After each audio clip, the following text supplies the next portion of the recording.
Саламатсыздарбы, урматтуу Сереп телеканалынын көрүүчүлөрү. Биз бүгүн Аял улут жүзү деген долбоордун кезектеги берүүсүн баштайбыз.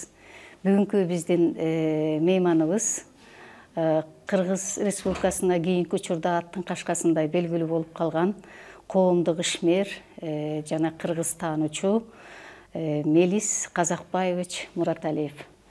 Мелис мырза, биздин берүүгө куш келипсиз. Сиздин мамлекеттик иштерден колуңузду бошотуп, убакыт бөлүп келгениңиз үчүн сизге терең ыраазычылык билдиребиз.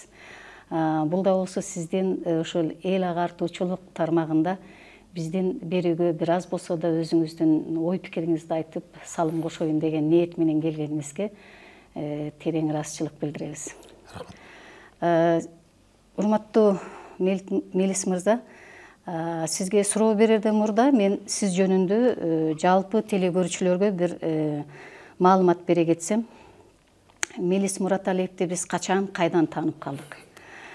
Мелис Мураталиев көп жылдардан бери азыр мамлекеттик кызматка келгенге чейин коомдук фондунун президенти катары белгилүүсүз, кыргыз таануучу катары белгилүүсүз, этнограф, филолог, коомдук ишмер, азыркы учурда мамлекеттик кызматкер, кыргыз элинин маданиятын, тарыхын изилдөөчү катары жана ошол Багдөлөт коомдук фондунун аркасында элдик коомдук билим берүү тармагында көптөгөн долбоорлорду иш жүзүнө ашырган белгилүү коомдук ишмер катары таанымалсыз да.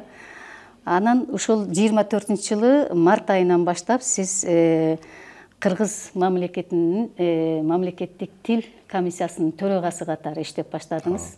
Анан кече жакында парламентте ошол биздин кыргыз тилибиздин, мамлекеттик тилибиздин мыйзамына карата чоң өзгөрүүлөрдү, кошумчалоорду киргизүү менен жаңы закондун долбоорун алып чыктыңыз. Мына ошол долбоорду алып чыкканда жогорку кеңеште эле эмес, жалпы коомчулугубузда Кыргыз мамлекетинде Саймадан мыкты үй интернети жана ТВ менен бирге жайды карай. Интернет секундасына 300 жана 500 мегабитке чейин. Ылдамдыгы тим эле кайф. 220дан ашык телеканал. Ар кандай табит үчүн. 5 онлайн кинотеатр. Тасмалар, сериалдар жана мультфильмдер акысыз. Кубаттуу гигабиттик Wi-Fi роутер акысыз. Баасы айына 1080 сомдон баштап. Тез арада билдирмеңизди калтырыңыз. Чоң саясий резонанс жараткан долбоор болду бул мыйзам. Ошол багытта сизди эл абдан жакшы таанып, сизге болгон көз карашы абдан мурда да жакшы болсо, андан дагы кошумча жакшы ой пикирде калып жатат. Ошондуктан сизди ушул айрыкча кыргыз маданиятын, кыргыз тарыхын изилдөөчү катары биздин аялдар темасындагы, биздин бүгүнкү күндөгү кыргыз элинин ичиндеги кыргыз маданиятын, бийлигин чыңдоодо, өнүктүрүүдө кыргыз аялзадаларынын орду канчалык? Ушул жөнүндө сиздин дагы изилдөөлөрүңүздө кандай маалыматтар бар? Ушулар жөнүндө айтып берсеңиз. Рахмат, абдан замандын, учурдун талабы болгон бир маселеге көңүл буруп, ошого чакырганыңыздарга рахматымды айтам.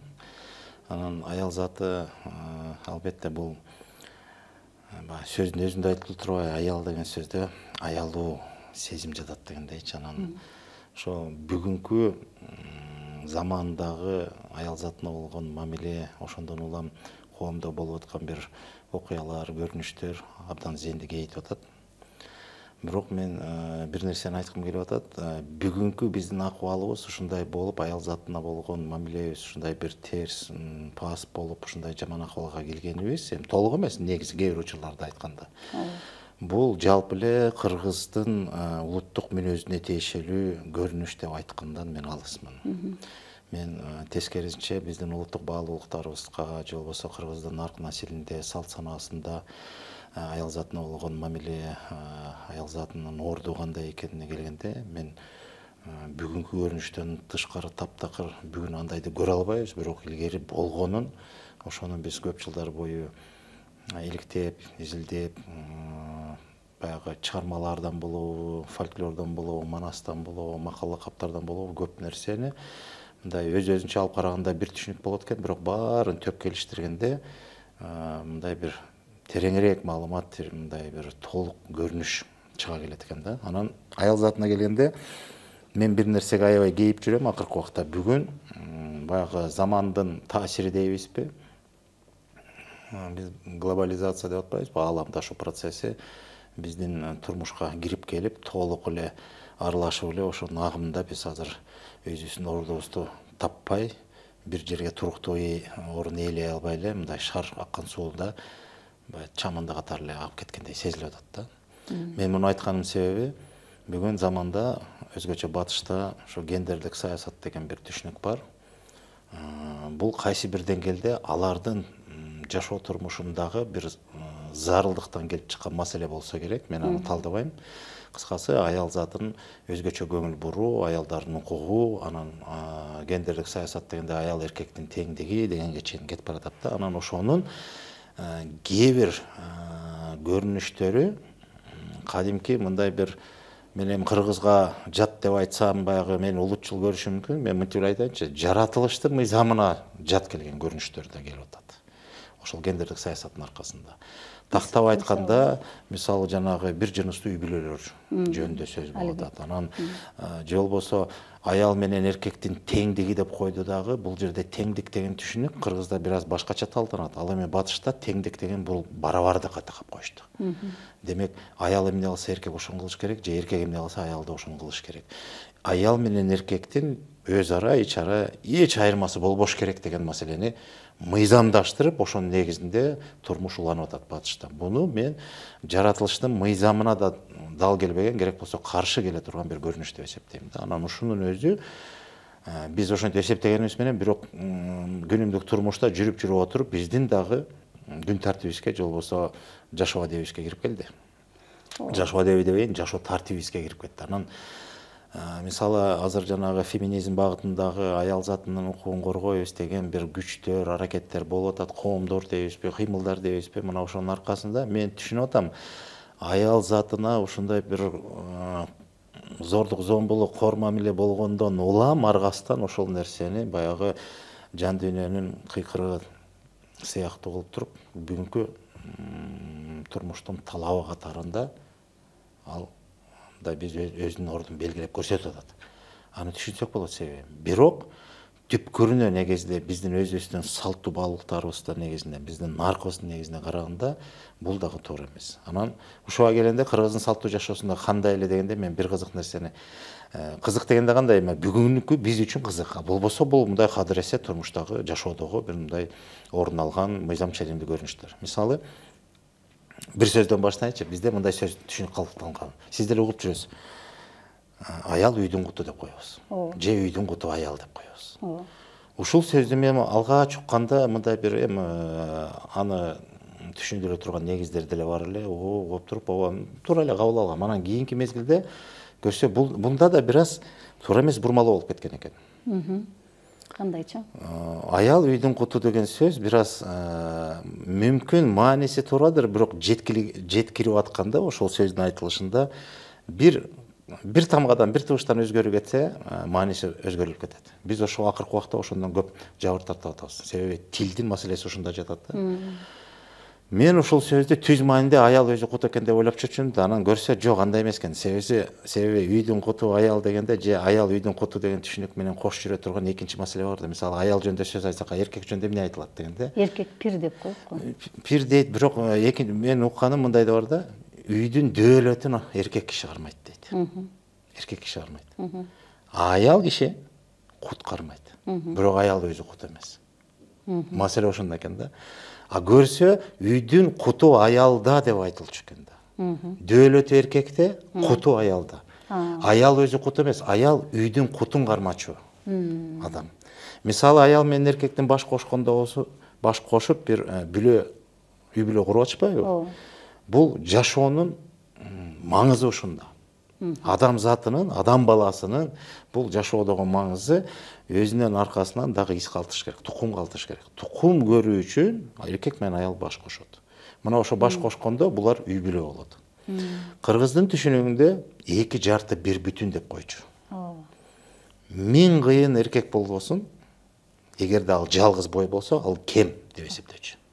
Миң акылман, данышман аял заты болсун, жалгыз бой жүрсө, ал дагы кем деп тутулчу. Аял менен эркек экөө бириккенде мына бүтүндүк жаралат деп, үй бүлөнү бүтүндүк көрчүбүз.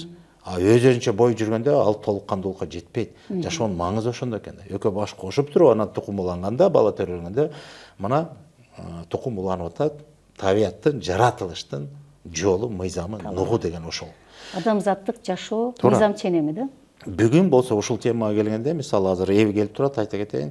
Бизде мына 2 жылдан бери, 3 жыл болуп калды, үй бүлө кодексин кайра карап чыккыла деп тапшырма берилген экен. Мен эсимде, мен ошол жумушчу топто мүчөмүн да. Анан ошондо бул маселени көтөргөндө мындай бир түшүнүк келген экен. Буга чейин балдар кодекси өзүнчө, үй бүлө кодекси өзүнчө деп 2 бөлөк мыйзам экен. Анан ошону бириктирип бир мыйзам кылгачы үй бүлө деп деген мындай түшүнүк менен ушундай иш башталган. Мен ушуну укканда аябай бир чети таң калгам, ушундай экенби деп. Анан мындай ушул жумушчу топко кирип сүңгүп, баягы документтерими иштеп баштаганда анан түшүндүм да, чындап эле. Эмне үчүн балдарды өзүнчө берип койгонбуз?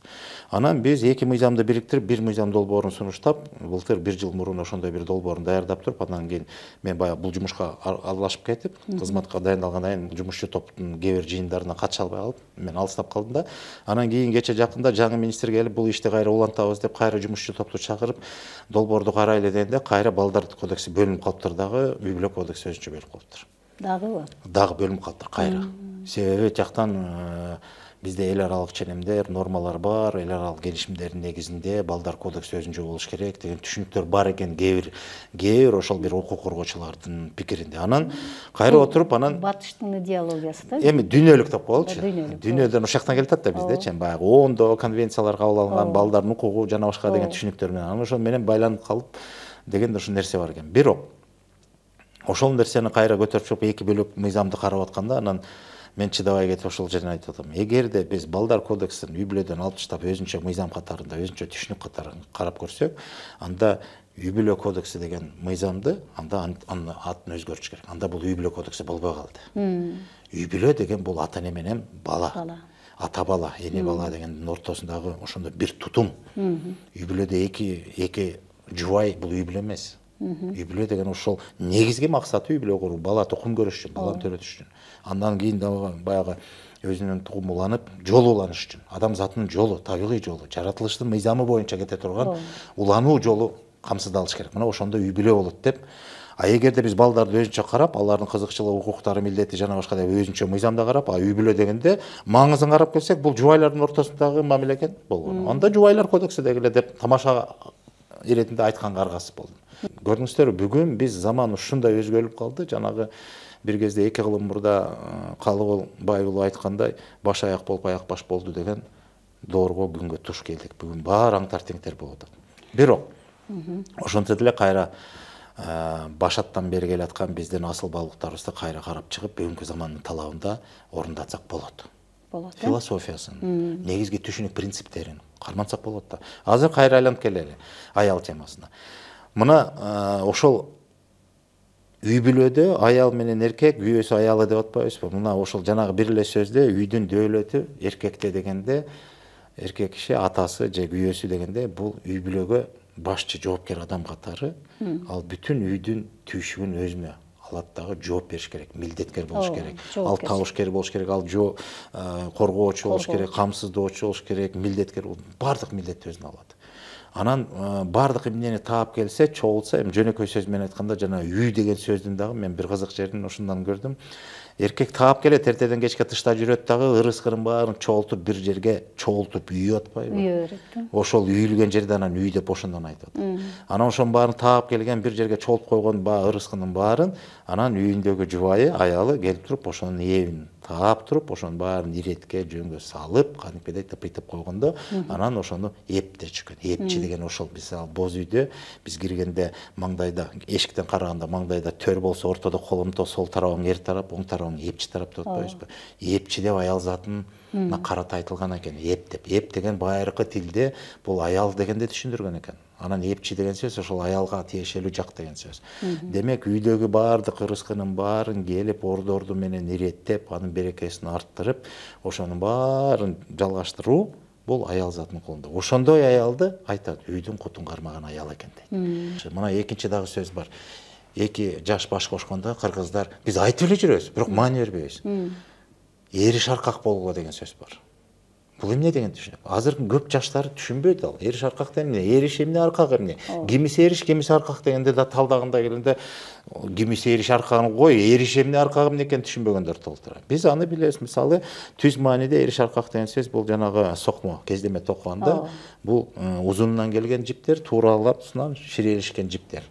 Узунунан эриш болсо, туурасынан кеткен аркак болот. Экөө ширелишкенде анан кездеме болот. Кездеменин бышыктыгы, бүтүндүгү бул бир маселе. Өз алынча жиптерди кандай кылба, ал бүтүндүктү бербейт. Ал күчсүз, алсыз болот. Бириндеп да кетет. Мына аял менен эркек же күйөөсү аялы экөө баш кошкондо эки жарты бир бүтүн деген ошол бири эркек, эриш бири аркак болуп, бири-бирине ширелишет. Ар бирөөнүн аткара турган милдет, кызматы ар бөлөк. Бириникин бири кайталабайт. Бирок экөө бири-бирин толуктап туруп анан бүтүндүктү түзөт. Мына кыргыз философиясы. Батышта эмне дейбиз? Гендерлик саясат. Экөөнүн теңдиги барабардык алып келип койду. Эркек эмне болсо, аял деле ошол, айырмасы жок дейт. Аял төрөгүсү келбесе, аны кыйнаба дейт. Керекпи, өзүң төрөп ал дегенде, эми мында акылга сыйбаган нерсени айтып атпайбы? Тамаша болсо дагы, бирок ошондойго чейин барып атат да, алар бала керекпи, анда багып алабыз же башка кылабыз, ишилип төрөбөйм болду деген мааниге келип атат. Демек, бул жерде жаратылыштын мыйзамы дагы четке кагылып атат, жөнөкөй адамдык түшүнүктөрдүн баары четке кагылып атат дагы, мындай бир жасалмалуулук жолго өтүп кеткен. Биз болсо, көчмөн элдин урпактары катары, биз ошол илгертен бери жараткан кандай бизди ким кылып жаратса, тагдырдан да аялды болуп жаралдың, эркек болуп жаралдың, ошого баш ийип багынып дегенде, анан ошо жаратылыштын мыйзамынын чегинен чыкпай, өз нугу менен жашоо сүрүү бул мындай мыйзам ченемдүү көрүнүш да. Биз ушул жерге келгенде адашып калатабыз. Абдан жакшы. Мен ойлойм, бул батыштын жанагы гендерный саясаты бул көбүнчө башында юридикалык багытта гана болгон. Башында ошондой болгон. Жанагы шайланууга, шайлоого. Жок, эң башы чындап келгенде бул шайлоо эмес, бул жөнөкөй эмгек акысын татыктуу алыш үчүн жана Клара Цеткин менен Роза Люксембургдун көтөргөн маселеси ошол болчу да. Эмгек акыны тең алуу, Эмгек акысын маселесине келгенде ошо эркек менен аялдыкын тең бергиле деген сөз болчу. Себеби убактысы да бир, аткарган жумушунун көлөмү бир, бирок эркекке мисалы $100 төлөсө, аялдарга $50 төлөчү экен. Экөөнүн айырмасы жок аткара турган иши. Бирок аял болгон үчүн сага $50 деп мына ошондон көтөрүлгөн эң баш. Тарых ошондой. Анан ушул маселени улам көтөрүп отуруп, социалдык экономикалык маселеден жүрүп отуруп, анан саясатка өткөн. Саясатка өткөндө бүгүн баарынан ашып түшүп, мындай акылга сыйбаган нерселерди да. Негиз болуп берди да ошолчу. Көрсө, адамдар барган сайын өздөрүнө ыңгайлуу жактарын иштеп чыгып, жеке кызыкчылыктардын аркасынан анан чоң саясатка айландырып салышат экен да. Эми ошол мына азыр эле айттыңар, үй бүлө кодекси менен балдар кодексин уже ажыратып коюп атышат. Бул дүйнөлөшүүнүн же дүйнөлүк саясатка, ошолордун талабына байланыштуу болуп атат деди. Бирок ошол дүйнөлүк саясатта дагы, дүйнөлүк багытта дагы элдердин байыркыдан калыптанып калган өздөрүнүн улуттук же болбосо этностук маданияты, дүйнө таанымы, көз карашы, жашоо образы бар эмеспи? Бирок ошолорго салыштырып караганда биз көчмөн духту алып жүргөн өзгөчө элдердин бирибиз да. Эң байыркы элдердин бирибиз деп айтсак болот да. Биз ошол дүйнөлөшкөн мыйзамдарга каршы өзүбүздүн мыйзамыбызды алып чыгууга канчалык даражада дареметибиз бар? Жок, мисалы юридикалык жагынан караганда, өткөндө да ошо талкууда юристтер айтып калды, мындай юридикалык жагынан алып караганда биз эл аралык жанагы бир мыйзам ченемдер бар да, бир талаптар бар, конвенциялар бар, ошолордон биз алардан баш тарта албайбыз. Бирок ал жерде ушундай кыл деген көрсөтмө жок. Болгону аякта талаптар бар. Баланын укугу корголсун, бала жетим калбасын, бала кароосуз калбасын, багуусуз мындай тентип калбасын деген эле талаптар. Эми биз айтып атабыз, ошону балдар кодексинде өзүнчө мыйзам менен эмес, үй бүлө кодексинин ичинде деле баланын укугун, милдетин, кызыкчылыгын коргосок болот да десек, юристтер болот дейт. Эмнеге бөлүп атабыз деди, бул жерде саясат кайры. Көрдүңүзбү? Чындап келгенде балдардын үй бүлө кодексинин ичинде балдардын кызыкчылыгын, алардын баягы укугун, милдетин баарын камсыздай турган нерсе негиз болуп берилет. Ал деле мыйзам. Ал жерде мисалы баланы уруп сок, как деген сөз жок. Тескерисинче ошол нерсенин баары бышыкталат. Болгону бир эле мыйзамды алганда болсо эмне үчүн болбойт десе эле, айта турган жүйөлөрү жок. Болбой эле жок өзүнчө караса жакшы болмок дейт да. Жөн эле жакшы болмок деген сөз. Эми мыйзам чегинде, мыйзамда кандай тартип талап болсо, ал аталышында эмес, же болбосо анын бир өзүнчө мыйзамда эмес, мыйзамда бар болсо эле болду да. Укуктун негизи бар болсо эле болду да деген сөз. Мына ошол жерге келгенде бизде азыр бир аз талаш болуп атат. Эми кантсе дагы биринчи, экинчиден мындай деген түшүнүк бар. Биздин конституциябызда, баш мыйзамыбызда биз өзүбүздүн мыйзамдарыбыздын негизинде жашайбыз. Анан эл аралык жана ченемдер биз аны эсепке алабыз, бирок аяка негизделбейбиз. Мурунку конституцияда жетекчилик алып, ошонун негизинде ички мыйзамдарыбызды жазчубуз деп. Текебаевдин убагында ошондой конституция кирип келген.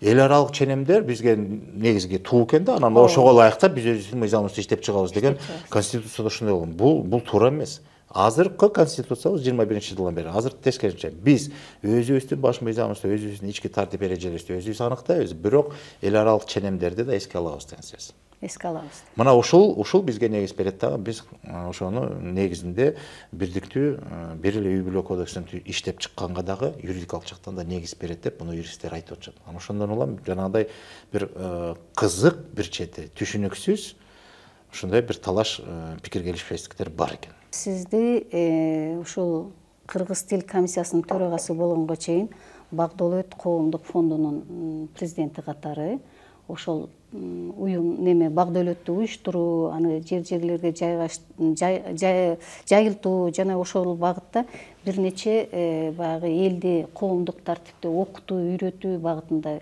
көптөгөн иш-чараларды уюштуруп жүрөсүңөр да. Ошол Багдолет уюмунун келип чыгышы, ал кандай багытта түзүлгөн? Бул 2002 жылы түптөлгөнбүз. Анан бул эми Багдолет коомдук тууралуу маалымат көп эле айтылган. Болгону азыр мен кызмат абалыма жараша мен Багдолет коомдук фондунун жетекчилигинен чыктым дагы. Азыр ал жерде Гүлнур Берикбаева менин жубайым өзү жетектейт. Мен болсо азыр мамлекеттик кызматтамын. Коомдук уюм катары иштеп келатабыз. Бирок ошо коомдук уюм дегенде дагы бизде акыркы убакта мындай бир кээ бир түшүнүктөр калыптанып аттыр. Мындай кандай десем, коомдук уюм болсо эле бул жанагы НПО деп коет, мамлекеттик эмес уюмдар, же өкмөттүк эмес уюмдар, бул чет элден, сырттан келген, каржыланган деген мааниде.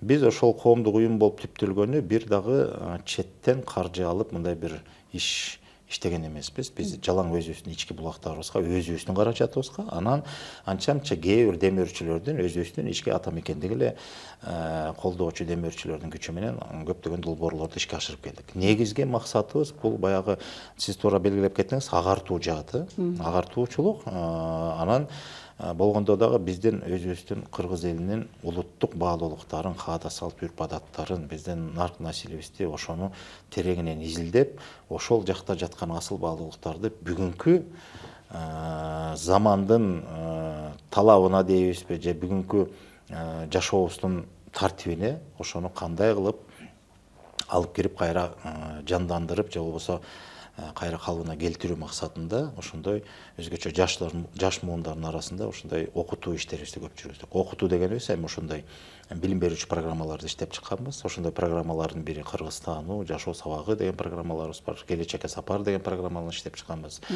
Көчмөн конушу, Nomad Camp деп атадык. Аны баягы кээде кызык нерсе болду. Кыргызга кыргызча айтсаң кызыкпайт экен, анан англисче атап койсоң тим эле баары чуулдап кирип кетет экен деп, бул бир 10 жыл мурда бир башталган бир жаштар кичинекей өспүрүм балдарга ошондой көчмөн конушу деп лагерь ачканбыз да. Анан кыргызча атасак эч ким келбейт, эч ким кызыкпайт.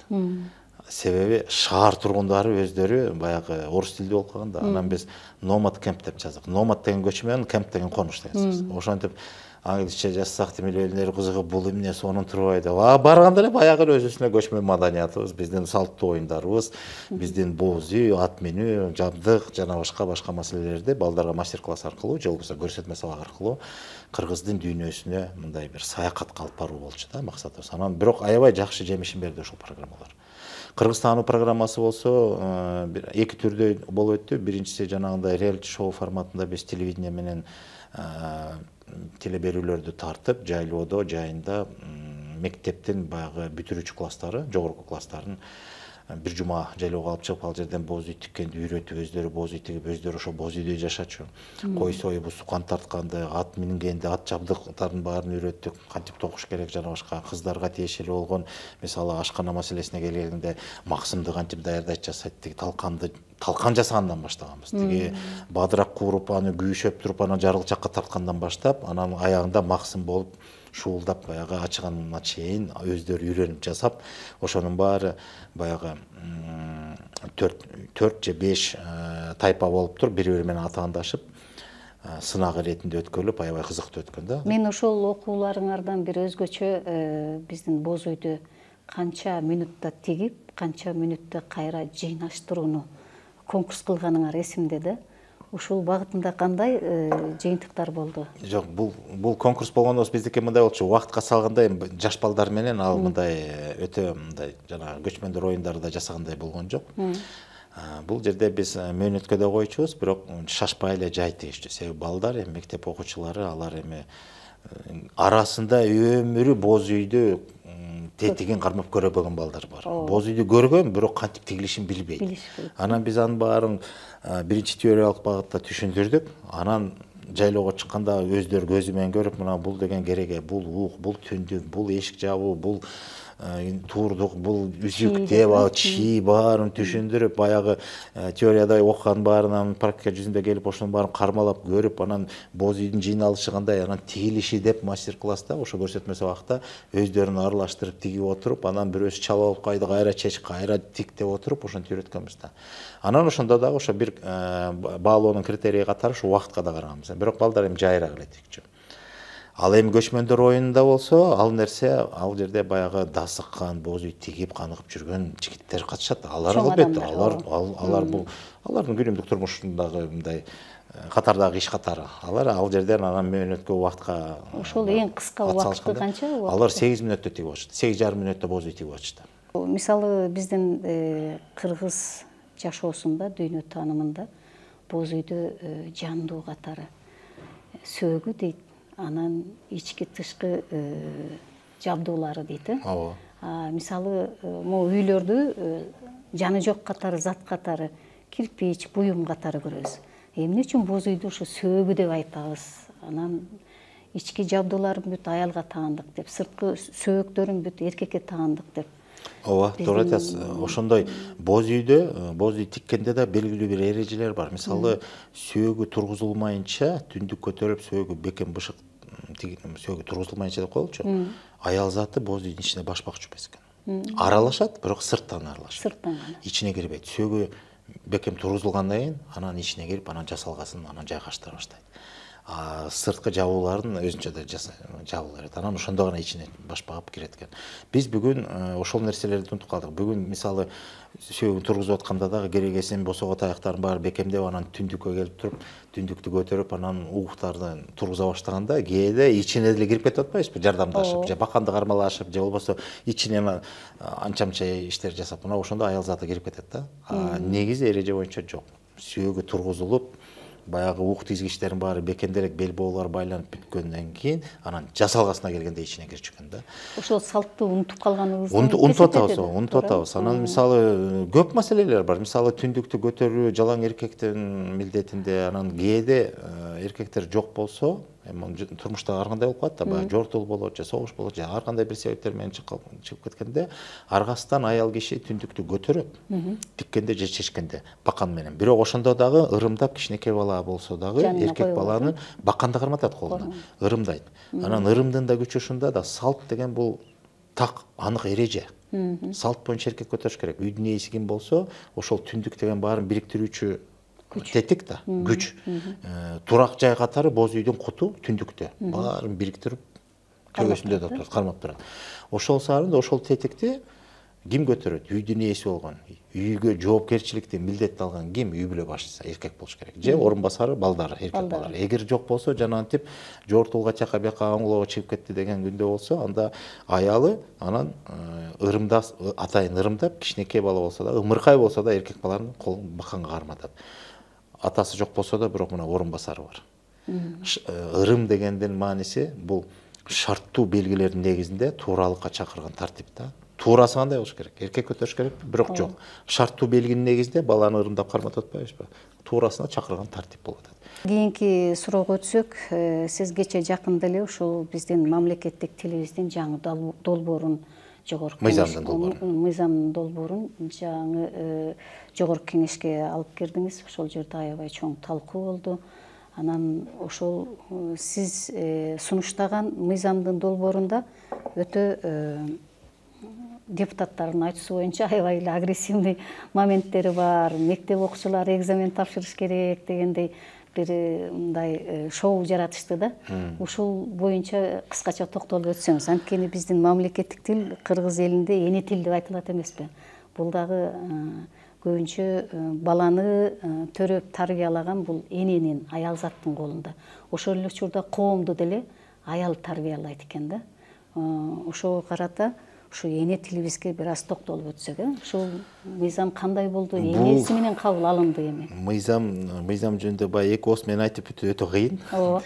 Кыска, бирок орчундуу жерлерине ошончо деле аракет кылайын. Биринчиден, муну түшүндүрүш үчүн мындай деген нерседен баштайын.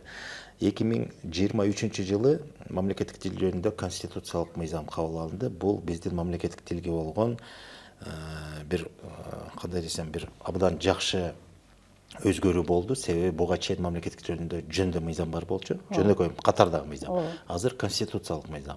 Конституциялык мыйзам деген деңгээли боюнча конституциядан кийинки чоң мыйзам да.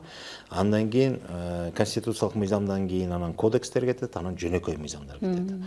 Буга чейин биз 89-жылы кабыл алынган алгач мамлекеттик тил жөнүндө мыйзамыбыз, анан 2004-жылы өзгөртүлгөн мамлекеттик тил жөнүндө мыйзам жөнөкөй катардагы мыйзам болчу. Катардагы мыйзам катары деле анча-мынча тартип, эреже, талаптар бар болчу, бирок алар аткарылбай келген. Анын себептери, бир нече себеби бар. Анан ошонун баары акыбалыбыз ошо бойдон уланып кете бергенде мамлекеттик тил макамына тете келбей, кыргыз тили өзүнүн баягы эне тил катары жашап келген, бирок мамлекеттик тил катары макамына жеткен эмес. 23-жылы конституциялык мыйзам катары кабыл алынгандан кийин 40 беренеден турган мыйзам, ошол 40 берененин ар бири мамлекеттеги кайсы бир жагдайларда же тармактарда кайсы бир маселелерге тиешелүү мамлекеттик тил орду кандай болуш керек деп так көрсөтүлгөн. Анан ошого кабыл алынган мыйзам болду 23-жылы. Анан ошол мыйзамга лайк келтириш үчүн же шайкеш келтириш үчүн башка аракеттеги мыйзамдар бар. Мисалы, ошол жана биздин конституциялык мыйзамда жарнамада мамлекеттик тил, билим берүүдө мындай болуш керек. Мисалы, жалпыга маалымдоо каражаттарында кандай болуш керек, географиялык аталыштар кандай болуш керек деген сыяктуу талаптар бар да. Анан мамлекеттик кызматкерлер мамлекеттик тил билүүсү талап деген бар. Ошонун тизмеги менен бар. Ошонун баары көрсөтүлгөндөн кийин, демек, ошол тармакка тиешелүү өздөрүнүн мыйзамдары бар да. Анан ошол мыйзамдарга бияктагы ченемди аяка киргизиш керек болду. Толуктоо иретинде. Экөөнү окшоштуруш керек. Окшоштуруш керек да. Мыйзамда мындай бири-бирин колдоп туруш керек. Ооба, бири-бирине дал келиш керек. Мындай каршы келбеш керек. Бул жаңы мыйзам кабыл алгандан кийин бул мыйзамдарда ал нерсе жок эле да. Эми ошону киргизиш керек буга тууралап. Анан ошентип биз 18 мыйзамга толуктоо киргизүү боюнча мыйзам долбоорун даярдадык. 7 конституциялык мыйзам, башка мыйзамдар. Анан 1 кодекс, анан 11 жөнөкөй мыйзам. Баш аягы 18 мыйзам. 18 мыйзамда негизинен ошо мамлекеттик тил билүү талаптары бар. Анан жанагындай кээ бир мыйзамдарда толуктоо иретинде ошо мамлекеттик тилдин кызыкчылыгы же болбосо анын орду макамына тете болгон талаптар кирди. Анан эң негизгиси дебейинчи, мындай дагы бир орчундуу маселеси бул укук бузуулар кодекси деген бар бизде. Мурун административдик кодекс деп аталчу. Мына ошол жерге биз бир беренени, жаңы беренени киргиздик. Буга чейин жок болчу. Мен ошого толуктап кетейин. Ал берене деген мындай деп кирип атат. Мамлекеттик тил жөнүндө мыйзам бузулса же аткарылбаса, анда чара көрүү маселеси. Айып пул салуу деген маселе ошондон келип чыкты. Анан силер жазалоочу органга айланып кеттиңер, баары эле тил билбесе эле айып сала бересиңерби деп түшүнбөстүктөн улам ошол нерсени көтөрүлө баштады жогорку кеңеште. Мен ошого токтолуп кетейин.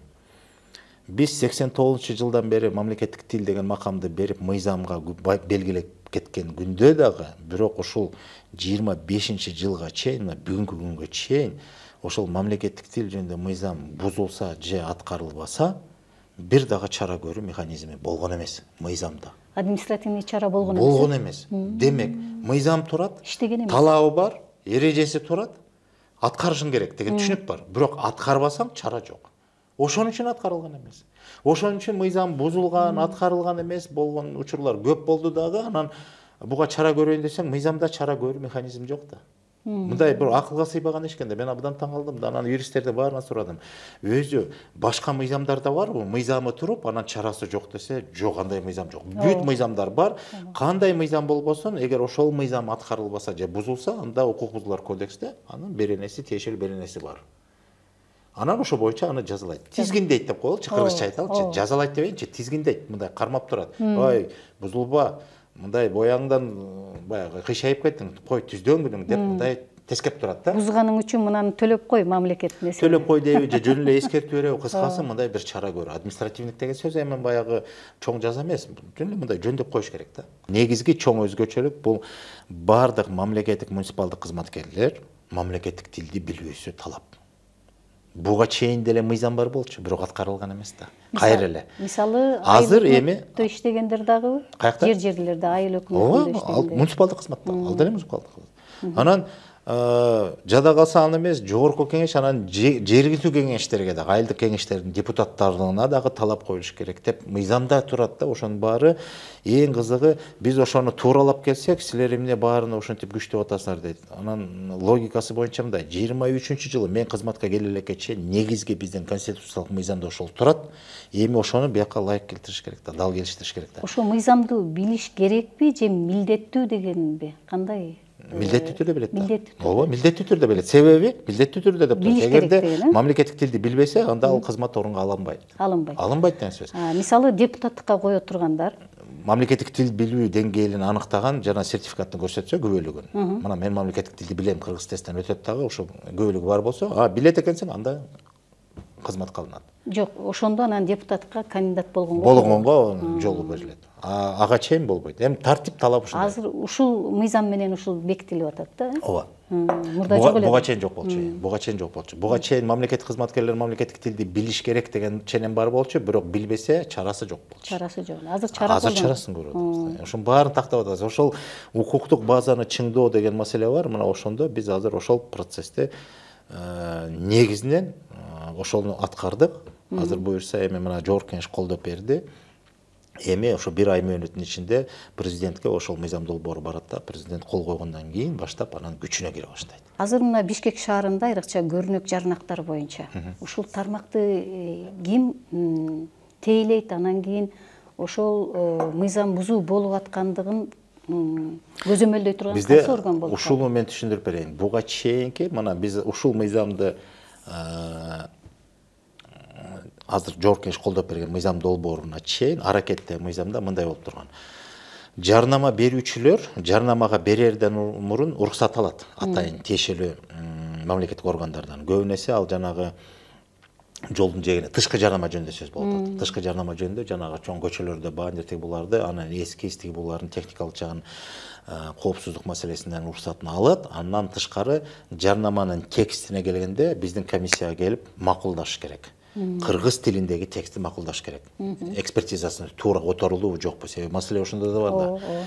Анан биз аны туура бул ушундай болуп келген дагы биз айттык, бул маселени жергиликтүү өз алынча башкаруу органдары караш керек. Себеби биз комиссия биринчиден штатыбызда анча көп эмес. Анан экинчиден жалаң тышкы жарнама боюнча бүт Кыргызстан боюнча бизге кайрылса, биз аны эртеден кечке алып отуруп караганга шартыбыз да мүмкүнчүлүк убактыбыз да жетишпейт. Жергиликтүү өзүнүн алынча башкаруу органдары бар да. Мисалы ошол жарнаманын жолдун боюна же көчөгө же тамдын бооруна же бир нерсеге жайгаштыруу үчүн жергиликтүү өз алынча башкаруу органдары уруксат берет ошону. Буга болот, бул көчөгө болот, бул үйдүн капталында болот депчи.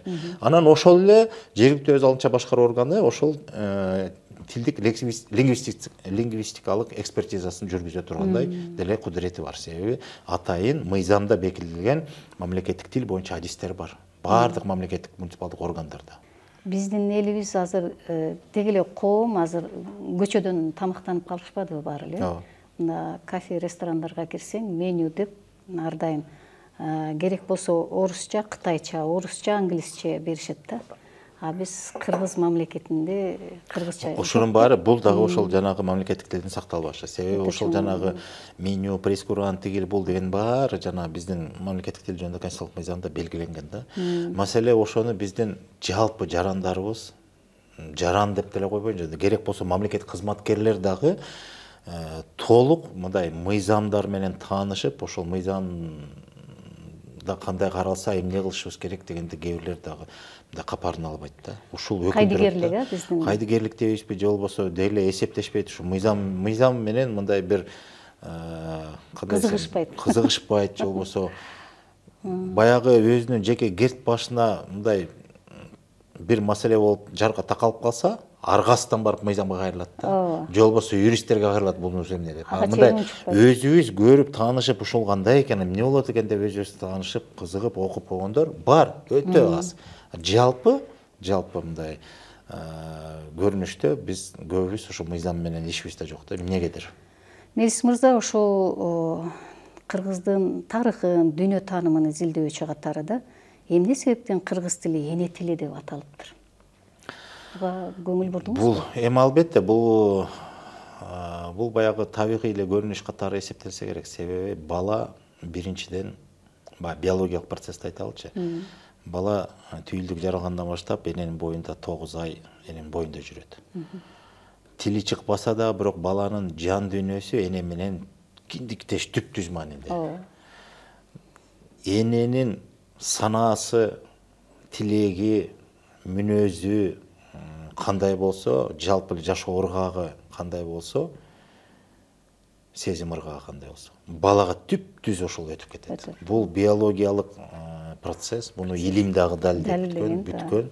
Анан бала төрөлгөндөн кийин, баягы эненин боюнан түшкөндөн кийин өз алынча болуп калды да. Өз алынча болгондон кийин да ошондо дагы баланы толук кандуу өз баягы дене боюн башкарганга чейин ал түптүз 100% энеге көз каранды болот.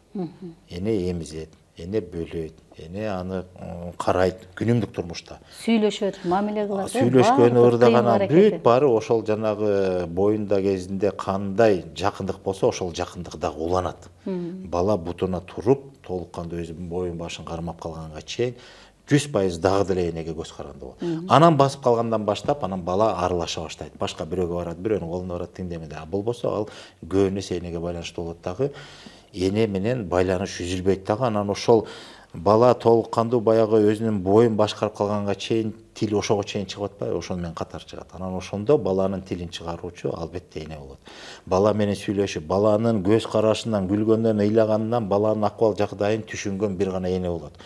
Аталар көп түшүнбөйбүз. Ыйлап атабы, эмне болуп атат, курсак ачтыбы, эмне болду? Азыр биз кабарыбыз жок да. Биз себеби анчалык жакындык, андай сезим ыргактарыбыз андай жакын эмес. Эми ушул жерден анан ошондон улам, анан ошо баланын тили деген сөз, түптүз маанинде тили дегенчи, тил деген кенен да түшүнүк да. Өзүнүн тилинде сүйлөп атат деп коебуз го. Бул деген ошол баланы энеден артык эч ким жакын түшүнө албайт. Баланын мүнөзүн, жүрүм турумун, анын башка бир нерсеге болгон мамилеси кандай экенин эне түшүнөт дагы, анан баланын тилин эне түшүнөт. Сакоонун тилин энеси билет деген маанинде деги, анан эне тил дегенде ошол эне менен баланын ажырагыс бир байланышы катарында, анан баланын тили чыкканда ал энесинин санаасын, тилеги, мүдөөсү кандай эмне болсо, ошо бала түптүз ошону көчүрөт. Ошондон анан эне тил деп калган да. Азыр эми ушул жерден ой жүгүртсөк да, азыркы учурда бир 20 жашка чейинки бүгүнкү күндөгү жаштардын дээрлик 90%га жакыны кыргыз тилин билбейт экен да. Ооба.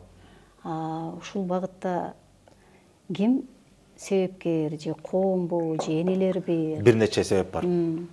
Бизге мисалы баягы тил саясатын жүргүзүүчү мекеме катары бизге көп ушундай талаптар, суроолор, нааразычылыктар, же болбосо сунуштар келип түшөт. Анан биз ошонун баарын эске алуу менен бир нерсеге мындай 100% ушу менен чечебиз дегенден алысмын, бирок бир нерсеге келдик да.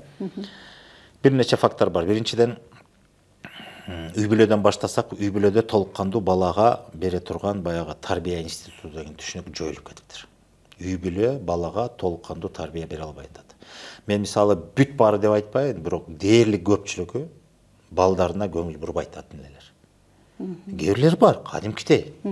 Бирок ошо тарбия институту деген түшүнүк катары бизде ал нерсе бузулду. Ата-эне балага толук кандуу тарбия бербей калды. Бул биринчи себеп. Себеби жумуш, ар кандай жетишсиздик, балдар Россияда, ой ата энеси Россияда балдар чоң атасында чоң энесинде же тайке жээнинде же бөлөсүндө түшүнүктүү калат. Анан ал өзү бала деген бала да өзү таянган эң жакын деп туткан кишиси алыста болсо ага кароо сүйүү мээрим берилбесе башка адам анчалык бере албаса демек тарбия таалим маселеси аксаган. А кээде ата энеси жанында туруп дагы таалим тарбия иштери жүрүбөйт. Себеби эртеден кечке жумушта тапкан ташыганы оокаты ошо менен алектенип атат да үйгө кечинде келгенде балдарга акыл айтмак турсун мээрим төккөнгө да шайы келбейт дагы ошо менен балдар кайра эле кароосуз калып атат. Мисалы Бишкек шаарында ошондой да. Айыл жергесинде эле ошол. Бишкек эле эмес негизи. Анан бул экинчи себеп жанагыдай үй бүлө. Биринчи себеп үй бүлөдө жана тарбия институту толкундуу болбой атат. Экинчи маселе мектеп деп атабыз. Бизде ушундай түшүнүк калыптанып калыптыр ата энелерде. Балдар мектепке тапшырганда же бала бакча тапшырганда силер тарбия бергиле дейт. Бул дагы жаңылыш пикир. Мектеп, бала бакча болобу, мектеп болобу билим берет негизинен. Тарбияны берсе дагы билимге тиешелүү тарбиялык бериши мүмкүн, бирок негизги адамгерчилик маселени калыптандыруу, адам болуу маселесине бул эми ата энеде бар эле.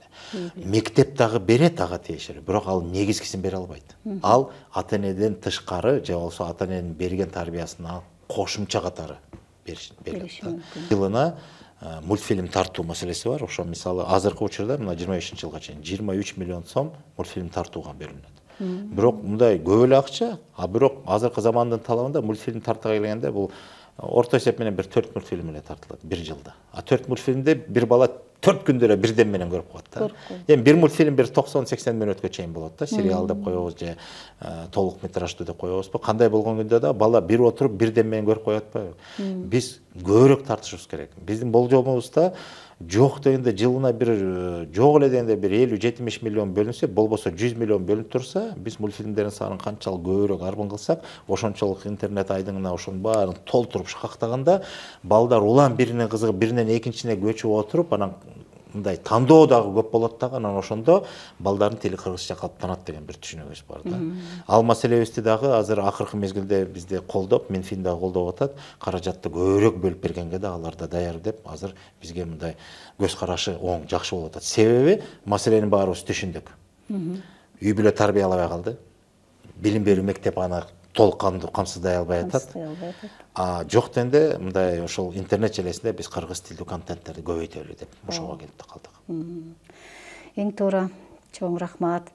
Ушул тил маселесинде аял заттын, энелердин кандай орду бар?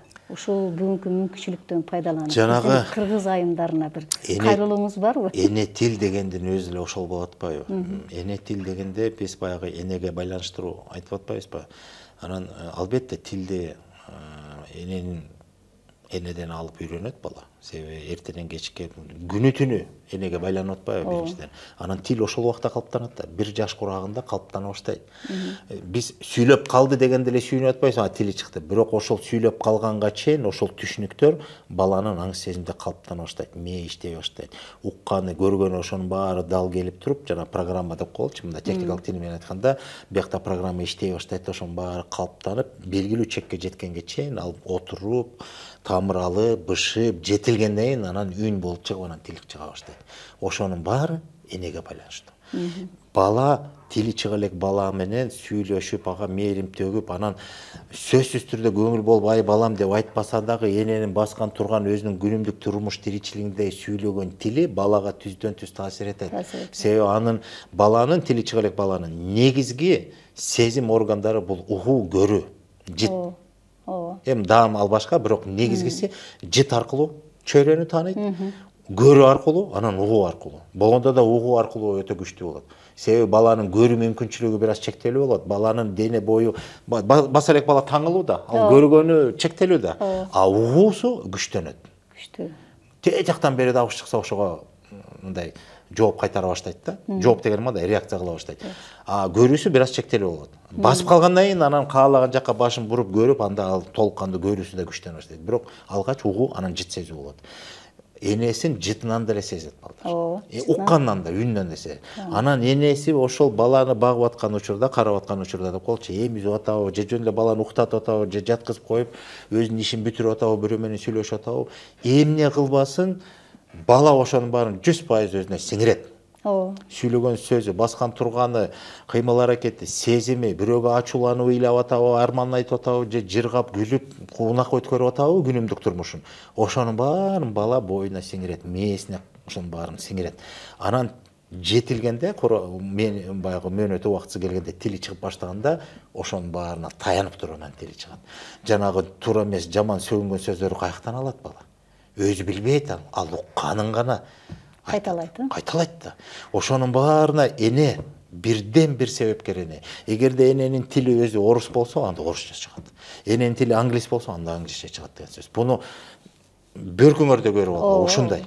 Көп жыл болду мектептер менен кызматташып атканда бир жолу ушундай айтканга аргасыз болдум, бирок бул ачуу чындык. Мен мынтип айттым да, бүгүн кыргыз мектебинде, кыргыз тилинде окуп аткан кыргыз балдар кыргыз сөзүн колдонуп, бирок кыргызча сүйлөбөй калды дедим.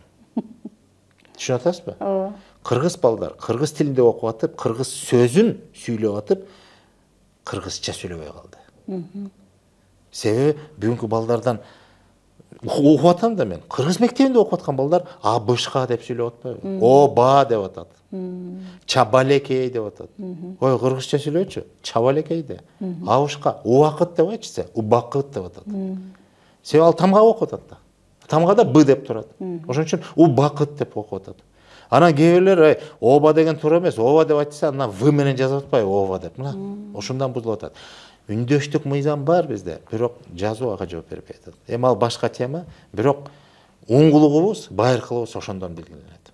Жазуубуз ага далил. Ошол жазуу баса кыргыздын жазуусу экени да аныкталган. Түрк жазуусу эмес. Шарттуу түрдө түрктөрдүн жазуусу деп койдук, бирок оңгусу кыргыздын жазуу экени далилденип, кийин баардык түрк тилдүү элдер ошону колдонууга алган деген далилдер өтө көп. Мелис мырза, бизге абдан ошо тил багытында, кыргыз эне тилинин өнүгүүсү багытында, бүгүнкү күндөгү абалы, аны мыйзамдаштыруу багытында абдан кенен сүйлөп бергениңиз үчүн сизге терең ыраазычылык билдирем. Мындан кийин да биздин кызматташуубуз уланат деп ойлоймун. Анан ушул бүгүнкү күндө сиздин мамлекеттик кызматта туруп өтө чоң жоопкерчиликтүү кызматта турасыз. Анткени биздин кыргыз тилибиздин канчалык элибизге терең сиңип жайылтышына сиздин чоң салымыңыз кошулат деп мен терең ишенем. Мындан аркы иштериңизде дагы ийгиликтер көп болсун. Сизге окшогон биздин чыгаан мырзаларыбыз, өзүнүн мекенин, тилин сүйгөн мырзаларыбыз коомубузда көп болсун. Сизге ыраазычылык билдиребиз келип бергениңиз үчүн. Чоң рахмат. Чоң рахмат. Ошол ийгиликтердин баарына чогуу жетели. Урматтуу телекөрүүчүлөр, ушуну менен биздин кезектеги берүүбүз аяктады. Сиздердин назарыңыздарда Кыргыз Республикасынын мамлекеттик тил комиссиясынын төрагасы, коомдук ишмер жана этнограф Мелис Мураталиев болду. Кайрадан көрүшкөнчө саламатта болуңуздар.